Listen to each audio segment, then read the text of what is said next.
भैया के बिना भौजाई हो कैसे के फगुआ कटाई हो। भैया के बिना भौजाई हो कैसे के फगुआ कटाई हो। उड़े फुरा हुरा फक माटी और धूरा कहे साया साड़ी तोहर जैसे कैसे बा।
पैसे बा।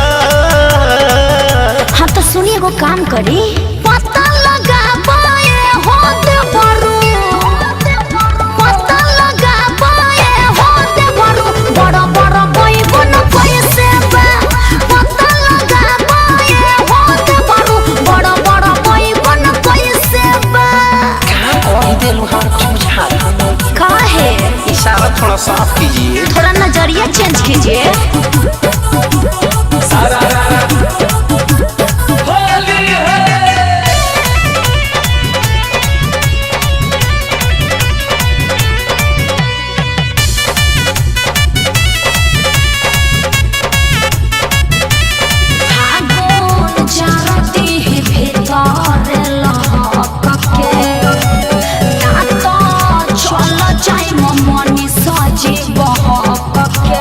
सही कह रहे हैं फागुन जरती है भीतर लहक के तो चल जाए मनी सजी बहक के।